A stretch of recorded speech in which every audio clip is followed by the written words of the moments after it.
Hello बच्चों, क्या हाल चाल। आई होप कि आप बढ़िया होंगे। तो मैं आज आपके लिए लाया हूँ एक खूबसूरत सा लेक्चर जो कि होगा फिजिक्स का, जो कि नेक्स्ट पार्ट होगा। ठीक है, तो अगर आप मेरे चैनल पर नए हैं तो इस चैनल को सब्सक्राइब करेंगे, लाइक करेंगे, शेयर करेंगे, वो भी आप पूरा वीडियो को देखने के बाद, अगर वीडियो आपको अच्छा लगे तब। ये आपका खूबसूरत सा चैनल कंसेप्ट ऑफ MK है और इस पर आपका बहुत बहुत स्वागत है। ध्यान दीजिए,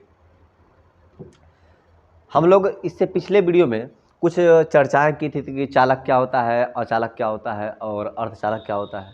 ठीक है, उससे भी पहले हम लोग बात किए थे कि मुक्त इलेक्ट्रॉन क्या होता है। इन सारी चीज़ों के बाद यानी हम समझ गए थे कि विद्युत क्या चीज़ है। ठीक है ना, अब इस क्या चीज़ है, इस सब के बारे में हम लोग सीख गए थे।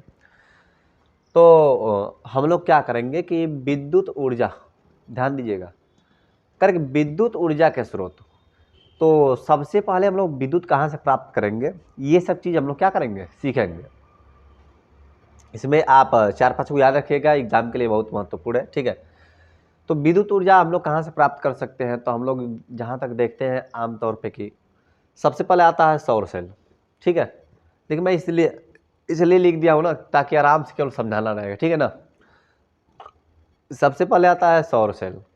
तो सौर सेल का मतलब होता है कि आजकल देखते हैं कि बहुत सारी जो भी यंत्र है या हम लोग का अधिकतर कार्य क्या हो गया, सौर ऊर्जा पर हो गया है। सौर ऊर्जा का मतलब होता है कि यही प्रकाश जो कि सूर्य से लेगा, सूर्य से प्रकाश को लेकर, और जो प्लेट होता है ना, प्लेट, सौर प्लेट, उस पर क्या करेगा, प्रकाश पड़ेगा और वहाँ से हम लोग को क्या मिलेगा, विद्युत धारा मिलता है। यानी कि वहाँ से सौर ऊर्जा को डायरेक्ट किस में बदलेगा, सौर ऊर्जा को डायरेक्ट किस में बदला जाएगा, विद्युत ऊर्जा में। यानी कि ये क्या करेगा, सौर ऊर्जा को किस में बदलेगा, विद्युत ऊर्जा में। आप इस बात को लिखते चलेंगे, कोई दिक्कत नहीं है। ठीक, ये क्या करेगा कि सौर ऊर्जा को किस में बदलेगा, विद्युत ऊर्जा।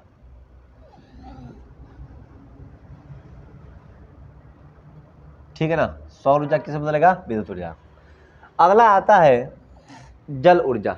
अच्छा, इसका प्रयोग अगर दो चार को कहेगा तो क्या कहेंगे कि जैसे मान लीजिए सौर कुकर है, इसमें बन जाता है। या फिर ऐसे देख लीजिए कि बहुत सारी वाहन इस समय है जो कि सौर प्लेट पर चल रही है, या फैक्ट्रियाँ भी क्या क्या कर रही है कि सौर सौर ऊर्जा से काम चला रहे हैं। ठीक है ना, ऐसे आपके मोबाइल जैसे क्या बोलते हैं कि इमरजेंसी चार्जर, इमरजेंसी लाइट है, उसमें भी सौर ऊर्जा का प्रक्रम बनाया गया है। फिर कह रहे हैं कि जल ऊर्जा। जल ऊर्जा का मतलब क्या होता है कि वही, यानी कि जैसे मान लीजिए कि जो नदी बह रही है, बहती हुई नदियों में क्या होती है बच्चा, गतिज ऊर्जा। क्या होता है, गतिज ऊर्जा।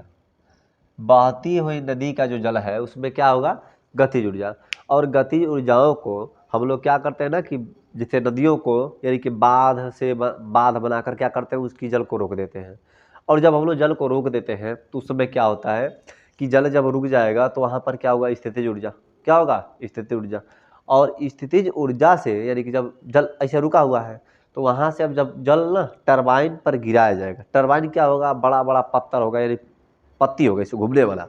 ठीक है ना, ये सारा प्रक्रम आगे हम लोग को पढ़ने को मिलेगा कि टरबाइन क्या कहलाता है। तो जब बांध से, यानी कि जब जल गिरेगा, ठीक है, जैसे ना अब मान लीजिए कि जब जल रुक गया है बांध पर, ठीक है, ऐसे मान लीजिए कि ये है नदी, ठीक है ना, और यहाँ पर ऐसे हम लोग क्या कर दिए, एक रोक दिए, ये बांध बना के हम लोग रोक दिए। ठीक है, ये नदी है, इस तरह से रोक दी है। और यहाँ से जब गिराएंगे हम लोग, ठीक है, पतला पतला, तो बहुत तीव्रता से गिरेगा। ठीक, और टरबाइन, टरबाइन का मतलब यानी कि बड़ा बड़ा पत्ती होता है। ठीक है ना, और उस पर अगर हम लोग गिराएंगे तो क्या करेगा कि घूमेगा, और वहाँ से ऐसा सिस्टम बना होता है कि यानी विद्युत सप्लाई होने लगेगा। तो यहाँ पर क्या करेगा भैया कि स्थिति ऊर्जा, अब जो रुका हुआ जो जल है उसमें क्या होगा, स्थिति ऊर्जा, और स्थिति ऊर्जा से क्या प्राप्त होगा हमको, विद्युत ऊर्जा। ठीक है, अब आ गया पवन ऊर्जा। हम लोग देखते हैं जैसे मान लीजिए कि रेगिस्तान है या बहुत सारे ऐसे जगहों पर जहाँ पर खुला खुला आसमान है, यानी खुला आसमान का मतलब क्या है, एकदम हर जगह फ्री है, स्वतंत्र है। यानी कि वहाँ पर बहुत सारी खाली जगह है जहाँ पर वायु, समुद्र के किनारे समझ लीजिए। तो वहाँ पर क्या होगा ना कि यानी पवन चक्की लगा होता है। क्या लगा होता है, पवन चक्की। और उसमें क्या होगा कि जब भी हवा चलेगा तो पवन चक्की से हमेशा घूमते रहता है। हम लोग फिल्मों में देखते हैं ना, इसे देखने को मिलता होगा। तो अब क्या होगा कि अब पवन चक्की द्वारा जैसे घूमेगा, जैसे हम लोग जल के द्वारा क्या घुमाते थे, टरबाइन को, जल के द्वारा टरबाइन को, तो वैसे ही यानी पवन चक्की को घुमाकर हवा के द्वारा उसके बाद वहाँ से विद्युत ऊर्जा प्राप्त किया जाता है। अगला है आपका नाभिकीय ऊर्जा। नाभिकीय ऊर्जा क्या है भाई? नाभिकीय ऊर्जा का मतलब ये होता है कि जैसे मान लीजिए कि नाभिक, ठीक है, यानी यूरेनियम। यूरेनियम आप सुने होंगे। यूरेनियम पर न्यूट्रॉन का बमबारी करके, यानी न्यूट्रॉन को क्या करके इसे फेंक कर, ठीक है ना, यानी कि न्यूट्रॉन को फेंक कर मतलब क्या, बमबारी करके। न्यूट्रॉनों को बमबारी करते हो तो उससे अपार ऊर्जा निकलता है, जैसे मान लीजिए कि बम जैसा ब्लास्ट करेगा, ठीक है ना, इतना ध्यान रखिएगा। फिर करेंगे रासायनिक ऊर्जा। रासायनिक ऊर्जा का मतलब क्या हुआ कि विद्युत सेल।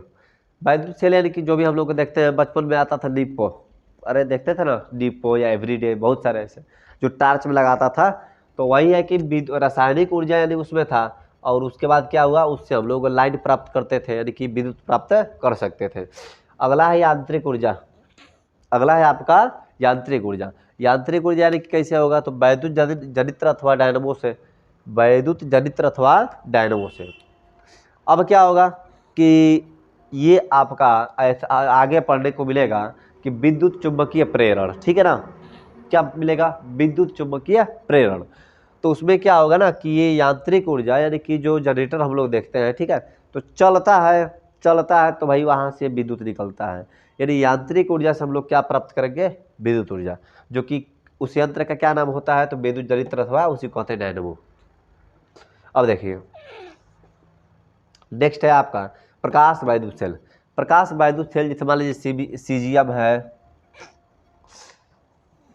सीजियम, जस्ता, पोटेशियम, ये सब क्या ऐसी धातु है ना, क्या है, सीजियम, जस्ता, पोटेशियम, ऐसे याद रखिएगा, सीजियम, सीजियम, जस्ता, पोटेशियम, ठीक है। अगर इस पर हम लोग क्या करते हैं कि इसकी प्लेट पर हम लोग पराबैंगनी किरणें क्या करते हैं, पराबैंगनी क्या करते हैं, पराबैंगनी किरणें अगर हम लोग डालते हैं, ठीक है, जब पराबैंगनी किरणें डालेंगे तब क्या होगा, तो उससे इलेक्ट्रॉन उत्सर्जित होगा, क्या होगा, प्रकाश वैद्युत सेल, यानी कि जब अरे भाई ये भी तो एक प्रकाश है ना, है तरंग है कि नहीं है, प्रकाश एक प्रकार तरंग है। तो कह रहे हैं कि जब सीजियम, जस्ता, पोटेशियम ये सब के अगर सतह पर हम लोग क्या करते हैं कि जब पराबैंगनी किरणों को डालते हैं तो वहाँ से डायरेक्ट क्या हुआ, इलेक्ट्रॉन निकलेगा। और जब इलेक्ट्रॉन निकलेगा तो वही इलेक्ट्रॉन, अच्छा इलेक्ट्रॉनों का प्रवाह क्या कहलाता है, विद्युत धारा। तो भाई क्या करेंगे हम लोग कि अब इसको वहीं से हम लोग क्या कर सकते हैं, देख सकते हैं कि इलेक्ट्रॉन डायरेक्ट क्या हो जाएगा, धारा परिवर्तित हो जाएगा। तो यही बात है कि जब प्रकाश वैद्युत सेल यानी जब बात करते हैं तो सीजियम, जस्ता, पोटेशियम जो भी है इस इनमें से किसी भी प्लेट पर और लोग पराबैंगनी किरणें डालते हैं तो वहाँ से इलेक्ट्रॉन निकलना क्या करते हैं, स्टार्ट कर देते हैं, जहाँ से विद्युत धारा हम लोग प्राप्त कर सकते हैं। तो ये रहा आपका विद्युत ऊर्जा के स्रोत, और हम लोग बात करते हैं नेक्स्ट वीडियो में। आपका आज का वीडियो छोटा ही होने वाला था, तब तक के लिए जय हिंद, बाय, धन्यवाद।